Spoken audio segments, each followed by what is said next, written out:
A Clinton County judge today sentenced a man convicted in the 2013 stabbing of a woman and her great-granddaughter. It happened outside the Frankfort Public Library. News 18's Samantha Tiki was in Frankfort today for the sentencing of 63-year-old Reginald Robinson and joins us now with more. Good evening, Sam. Jeff and Gina, it's a case News 18 has been following for more than a year. And today, Reginald Robinson received a sentence of 65 years behind bars.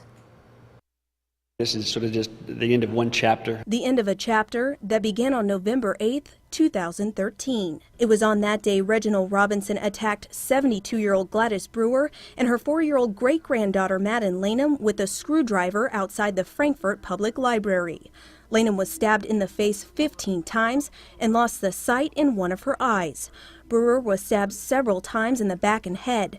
On Thursday, 63-year-old Robinson was sentenced to 65 years for the crime. Gladys and the family are pleased they can close this chapter of their lives and at least move on, knowing that the sentence that Reginald has received, and they are certainly happy with the judge's decision today. Robinson's mental state was the focus of much of the testimony throughout the February trial.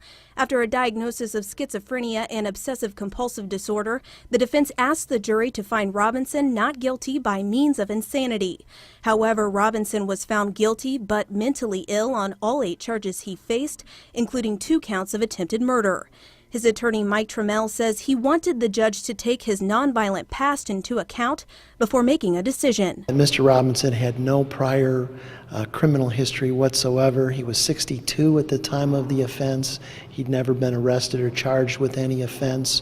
None of the psychiatrists or mental health experts who testified indicated that this kind of behavior was foreseeable from Mr. Robinson, and the court did take that into account as a mitigating factor. Trammell says Robinson's mental illness was a barrier to getting himself the proper treatment, and says the case sheds light on the impact of the problems the community faces when dealing with people with mental illness. The problem with this case was that the mental illness of itself was a barrier to getting the proper treatment.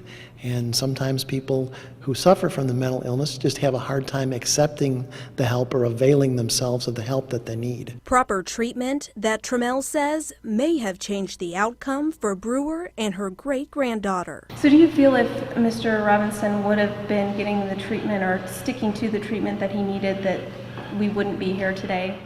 That's my suspicion. Robinson was sentenced to 35 years for the attack against Lanham and 30 years for Brewer. He will remain in the Clinton County Jail until the Indiana Department of Corrections decides where he will serve the remainder of his sentence. Samantha Tiki, News 18.